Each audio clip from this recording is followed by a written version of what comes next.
Повеќе битолски села што ги користат старите селски водоводи, изградени со самопридонес од пред 4 и повеќе децении, немаат здрава вода за пиење и нивното здравје е загрозено од потенцијални зарази, особено сега во услови на пандемија со COVID-19. Денеска реагираа жителите од Бистрица и Барешани со околу 1200 жители и неколку стотини ученици. Водата треба да се забрани за пиење, бидејќи е бактериолошки и хемиски неисправна. Во Бистрица имаме околу над 1000 жители кои има школа од 300-400 ученици. Сакат вода да имат, сака вода чиста да пијат, а никој ништо да не плаќа. Загадена е, значи не се пие водата, значи само за техничко. За капање, за перење тие работи. И секој ќе почне дождо и овона, значи немаме ништо. Има деца, мали, училиштето е тука, училиште од сите села идат дечиња, пијат од таа вода. По нивно барање, опозицијските советници од ВМРО ДПМН на денешната седница на Советот на општината во Битола побара на дневен ред да се стави точка за селските водоводи, но мнозинските советници на СДСМ не го прифати овој предлог.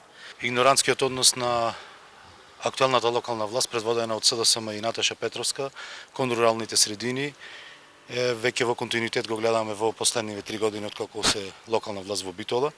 И последниот проблем кој што настана со водоснабдувањето во руралните средини и покрај реакциите на поголем број на граѓани од тие населени места, сепак локалните власти не превзедоа ништо. Од јавното предпријатие Водовод велат дека има села каде што е можно приклучување на градскиот водовод, меѓутоа селаните не сакаат да плаќаат за вода. Најголем проблем мислам дека кај ова население тука, мислам кај населението кој неки да се приклучи на градскиот водовод е сумата која треба да ја плаќаат за потрошената вода, бидејќи имаат стока која троши, која пие голема количина на вода и ред други работи. Но има села каде што не е возможно тоа да се направи и ќе треба со години да се чекаат пари од европските фондови со скапи проекти.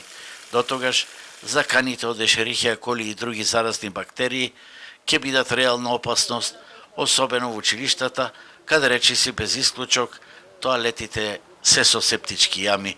Според член 185 од Законот за води, градоначалничката Петровска не смее да го игнорира овој проблем, велат опозиционерите.